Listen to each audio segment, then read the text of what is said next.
Medina শরীফের মধ্যে জিয়ারত করছি, এক ব্যক্তি আমার পাশে বসা, অনেক সাধারণ মানুষ, এক নাত পড়ছিল। পড়তে পড়তে ওনাকে আমি এত ডাকাডাকি করি, উনি আমার কথা শুনে না। আমি তখন বুঝতে পেরেছি উনি একটা হালতের মধ্যে চলে গেছে। নাতটা আমার খুব পছন্দের নাত ছিল, খুশবু এ দোয়াল। আমি আমার পেজের মধ্যে ওই নাতটা পড়েছি, আপনারা যারা দেখেছেন। সে এই লাইনটা বারবার পড়ছে, তবে আস্তে আস্তে। खैरात मुझे अपनी मोहब्बत का अता कर, आया हूं तेरे दर पे, हैं बदामान दरिया। এই নাত পড়ছে, কান্নাকাটি করছে। আমি বুঝতে যে সে সেন্সলেস টাইপ হয়ে গেছে। সেই ব্যক্তি যখন কিছুক্ষণ পর স্বাভাবিক অবস্থা আসলাম, তাকে জিজ্ঞেস করলাম, অনেক বলার পরে উনি বলছেন আজকে সার্থক। কেন? আমি নাত পড়তে পড়তে আমি 1400 বছর আগে চলে গেছি।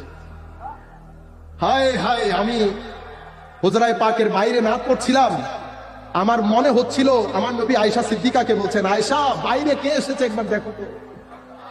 আমি আরো জোরে নাত পড়ছি, অজর দ্বারাই কান্না করছি।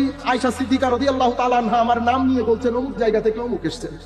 আমি এগুলা আমার মানে খেয়ালের মধ্যে। পরে আমি দেখলাম মজলিসের মধ্যে হযরত আবু বকর সিদ্দিক, ফারুক আজম, উসমান গনি, আলী রাদিয়াল্লাহু তাআলা আনহুম জামিআন সবাই এসে সবাই আমার সাথে কান্নাকাটি করছে। কিন্তু আমি এই লাইনটা বারবার পড়ছি, তো সবাই একজন আরেকজনকে জিজ্ঞেস করছে এই ব্যক্তি বলছে কি, কারণ আমি তো উর্দুতে পড়ছি। তো আমি ওই খেয়ালের মধ্যে দেখলাম সালমান ফার্সি এগিয়ে আসলেন। সালমান ফার্সি বলছেন আমি বলছি এই ব্যক্তি কি বলছে। আমি ওই নাত পড়ছি, সালমান ফার্সি অনুবাদ করছে, কান্নার রোল পড়ে গেছে। আমিও কান্না করছি, সবাই কেন কান্না করছেন। ওদিকে হুজরায়ে আনোয়ার থেকে আমার নবী আয়েশা সিদ্দিকা সহ আমার দিকে তাকিয়ে আছে।